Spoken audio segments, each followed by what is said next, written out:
नचिकेता की कथा जीवन और मृत्यु का संवाद है। नचिकेता पृथ्वी लोक पर एक बच्चा था और उसके पिता ऋषि वाश्रवस ने एक यज्ञ किया, विश्वजित यज्ञ।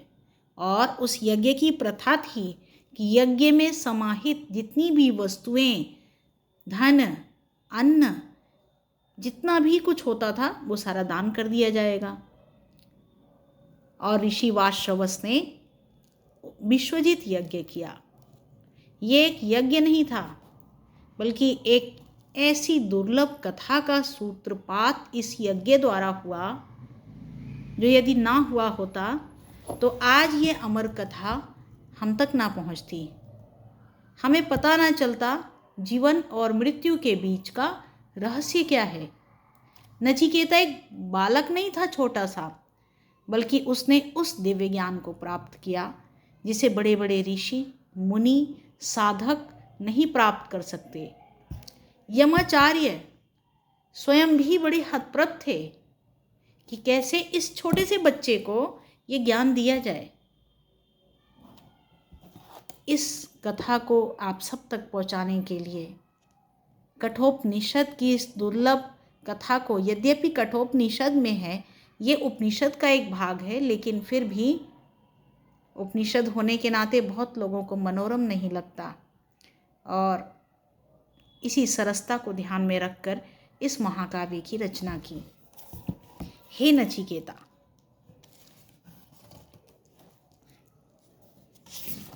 हे नचिकेता में वाश्रवस ने यज्ञ किया, बस उसी कथा को बताना है। विश्वजित यज्ञ महान पुण्य फल, करे अनेक पाप भी निष्फल।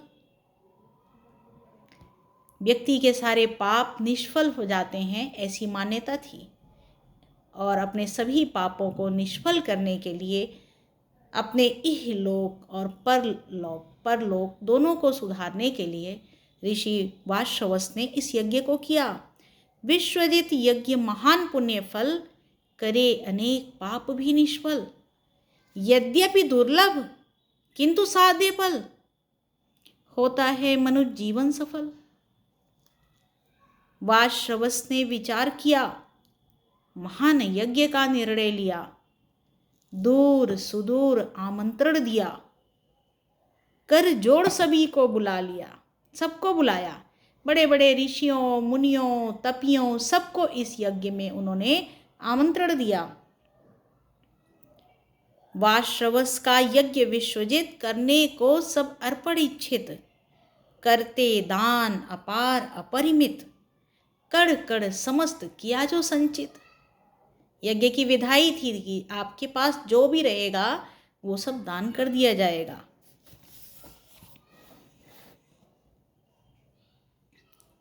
लेकिन दान करते करते ऋषि की कुटिया में जितना था वो सब दान हो गया, कुछ भी नहीं बचा। ऋषि के पास जितनी अन्न, गौवें, धन, वस्त्र, सबका दान हो गया। ऋषिवर की कुटिया रिक्त हुई, गौशाला अतिरिक्त हुई। जब सारी गौओं का दान हो गया तो गौशाला का अर्थ ही खत्म हो गया। ऋषिवर की कुटिया रिक्त हुई, गौशाला भी अतिरिक्त हुई, दान वल्लरी यश सिक्त हुई, किंतु मन स्थिति कुछ तिक्त हुई। क्यों? क्योंकि ऋषि ने जब देखा उनका बालक खड़ा है और उसके लिए तो कुछ बचेगा ही नहीं। सब कुछ दान करने के बाद ऋषि के मन में मोह व्याप्त हो गया। उन्होंने सोचा, यदि मैं अपना सब कुछ दान कर दूंगा तो फिर इस बालक को क्या मिलेगा। देख पुत्र खड़ा समीप ऋषि, कुछ चिंतित कुछ मायावशी। निज पुत्र हेतु नहीं कुछ शेष, ललाट रेखा कहती विशेष। महान यज्ञ अनन्य फल हेतु, तैयार किया दान का सेतु। करने प्राप्त वह परम अहेतु, चुपचाप देखता श्वेत केतु।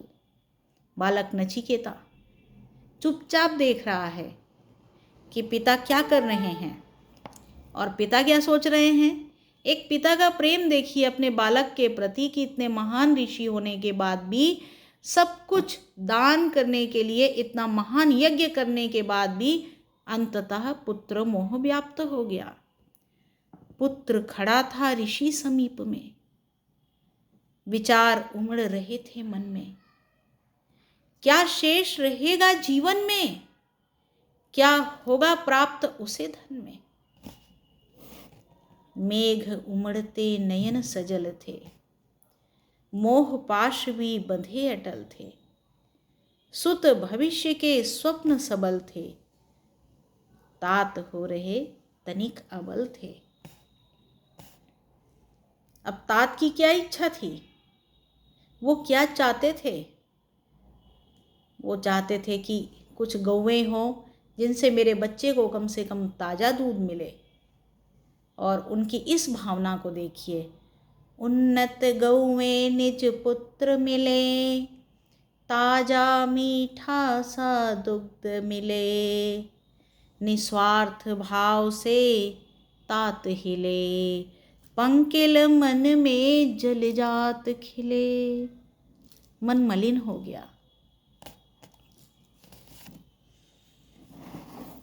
अब उन्होंने अपने शिष्यों को आदेश किया कि जो गौशाला में वृद्ध और बीमार गाय हैं उनको ले आओ और स्वस्थ गायों की जगह उनका दान किया जाए, जिससे कुछ जो है गौएं मेरे पुत्र के हिस्से में आ जाएं।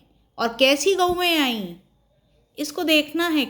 ऋषिवर कैसी गाय लेकर के आए, प्रजनन शक्ति प्रतीतहीन थी, शिथिल हुई गोरस विहीन थी, सुध बुध खोई स्वयं लीन थी, मानो निर्जल पड़ी मीन थी।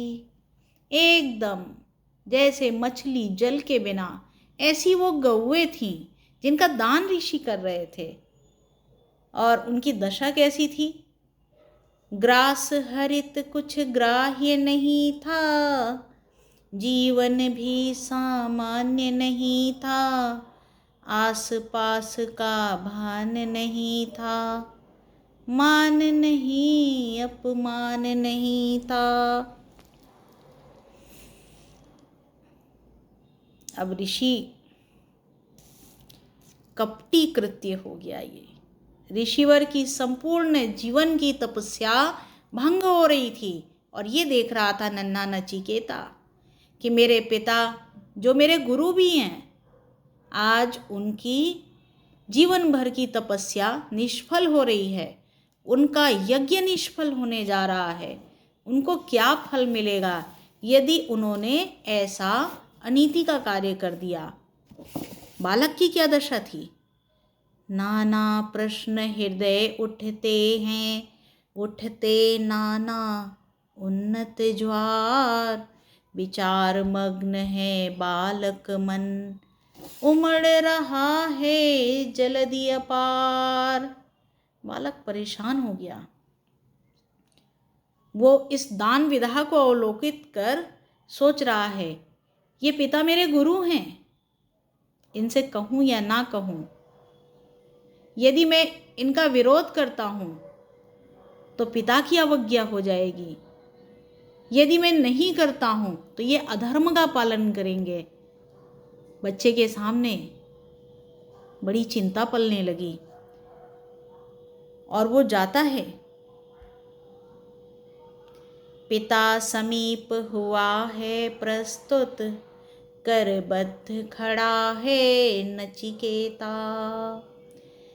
पिता समीप हुआ है प्रस्तुत, करबद्ध खड़ा है नचिकेता। दान विधा पर प्रश्न चिन्ह ले, शमन हेतु है वह अध्येता। और छोटे से बच्चे ने मन ही मन ये तय कर लिया, मन ही मन ठान लिया नची ने, आत्मार्पण वह कर जाएगा कर्तव्य शून्य की अधम गति से। निज तात को बचाएगा।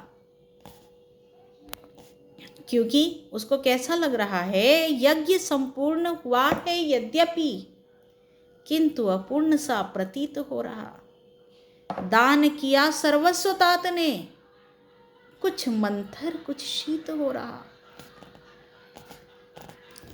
वो अपने पिता के पास जाता है और कहता है, हे तात, यज्ञ का भाग एक, धन धान्य समान सम्मिलित था, धन अन्न वस्त्र गौ समान, मैं भी एक उपस्थित धन था।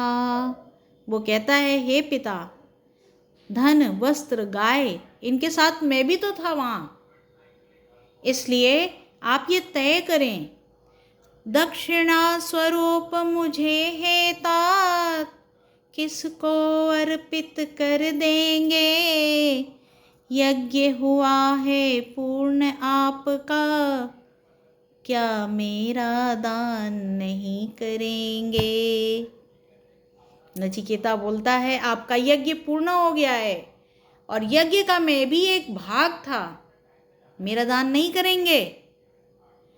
वो फिर पूछता है, होगा कौन गुरु वह मेरा, किसको मेरा अर्पण होगा, होगा कौन गुरु वह मेरा, किसको मेरा अर्पण होगा, किसको कर यह दान यथोचित, पूरा यज्ञ समर्पण होगा।